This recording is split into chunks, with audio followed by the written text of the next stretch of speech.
I will make you fishers of men, fishers of men, fishers of men. If you follow me. Hello guys, wow, welcome back. Welcome back to my YouTube channel. It's been like 2 months now and I really missed you guys. Yeah, I know I just took a break in transmission without any notice. A lot has been going on, but I'm back now and I'm better. So how have you guys been doing? Sincerely, I missed every single one of you. Thank you so far to all my 140 subscribers. Thank you. If you are new here, you are welcome to my YouTube channel. My name is Uyi and I make content that edify you body, soul and spirit. And today, as you can see from the title, we're talking about the making place.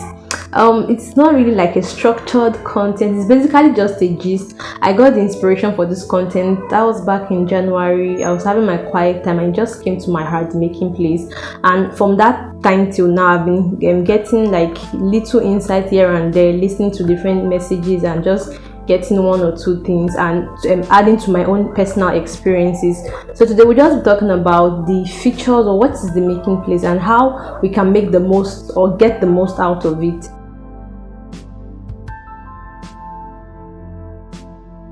So there's this nursery song we used to sing, I will make you fishers of men, fishers of men, fishers of men. If you follow me, I believe you know that rhyme. And it's first of all, what I want to speak from there is that it is God that makes men. You can't make yourself. A man cannot make you. He can use men, of course, to make you, but God is the one that makes men. Remember when he said, let us make man, and even Jesus telling the disciples that come and I will make you.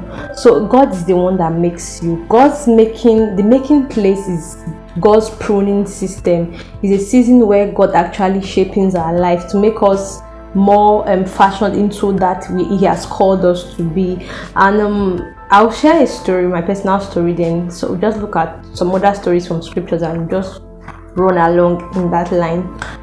When during my service year, I had the option of staying in NCCF family house and not staying, but based on God's leading, I stayed, even though it was a very difficult decision for me because it wasn't a comfortable place. It wasn't a place where I'll have my privacy or my space.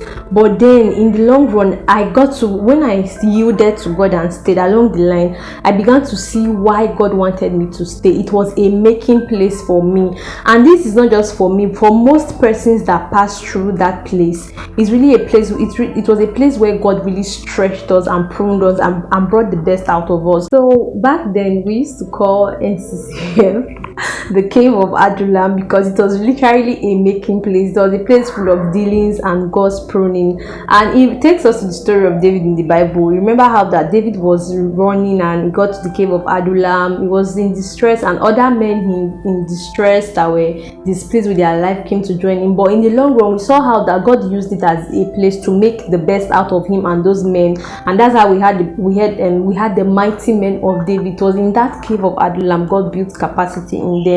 So, and I tell you, it wasn't a comfortable place. So if you also look at the story of John the Baptist in the Bible, you know the scripture tells how he was in the wilderness till before he started his public ministry. And even look at the life of Jesus and a whole lot of great men in the Bible. They all had this season where he wasn't so comfortable. They were maybe alone.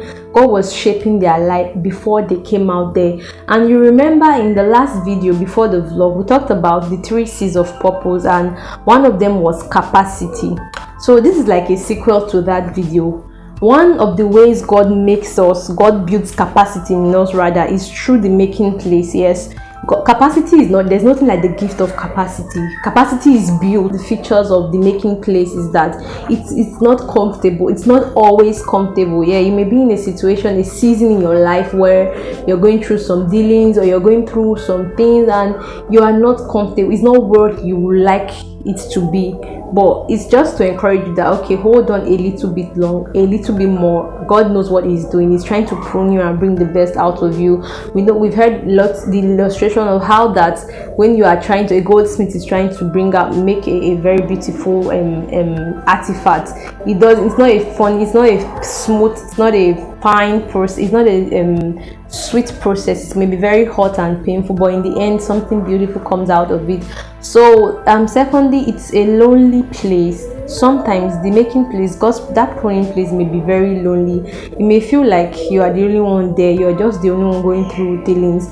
Now lonely, not in the sense of okay, you are alone in the place, but or as literally you are just alone. It may mean that you are going through that situation, and so people around you may not be able to relate. It just looks like every other person has moved on, you are just here on this particular place. So it may just be God actually pruning you, making you, insisting on you, and bringing the best out of you.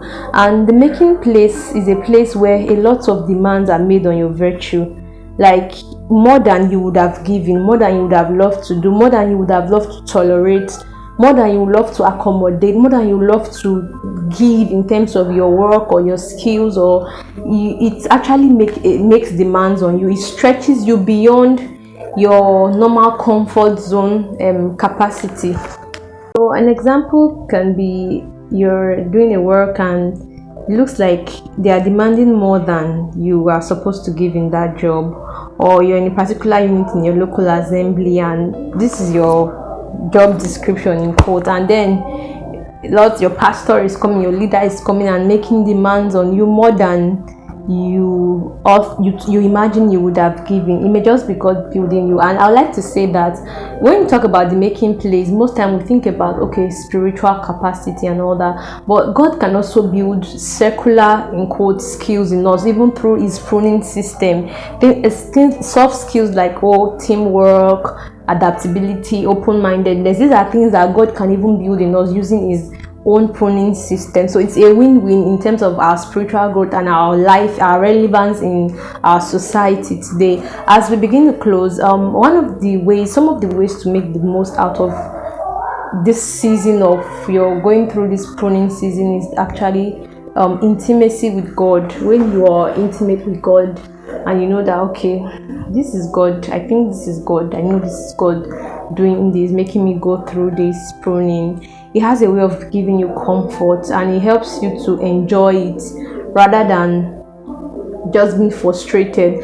That's why I don't know if you've ever seen some persons when they are like in a difficult place and they are so calm and collected. Maybe that's because they already know what's going on and they know that this season too, it's not going to last forever.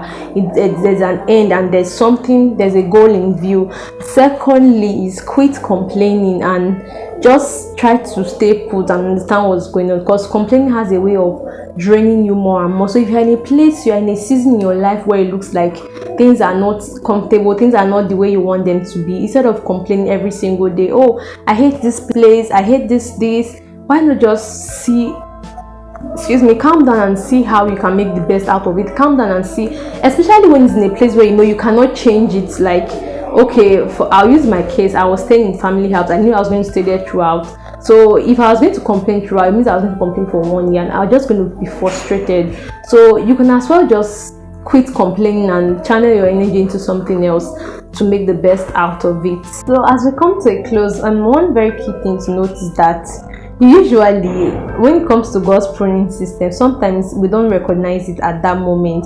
It's usually in hindsight that we come back and say, oh, that was what God was doing there, or this is when you find out that you're able to use a skill or a capacity you built in a previous season in a new season, it begins to make sense to you. So this is to encourage someone out there. Maybe you're going through a phase, you're going through a season and it's just so uncomfortable. Be encouraged that God may just be making something beautiful out of your life.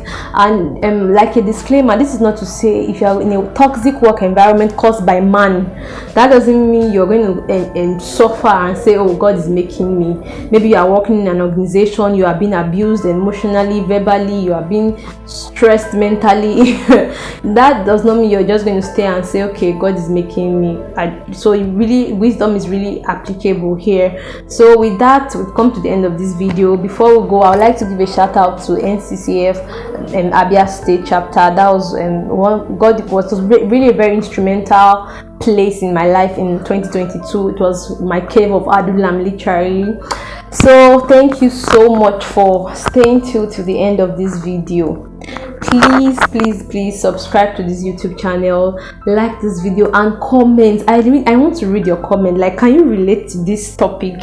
Have you ever gone through a season in your life where you were stretched, like it was God that was pruning you, and maybe when you came out of it you looked back and said, okay God, I see what you did there? If you can relate, please share your experiences in the comment section. If there's anything you would like to add to it relating to God's pruning system in our lives, or the making place, the cave of Adullam, please, we really appreciate them in the comment section below, and share this video if it has blessed you in one way or the other. Thank you so much. See you in my next video. Bye.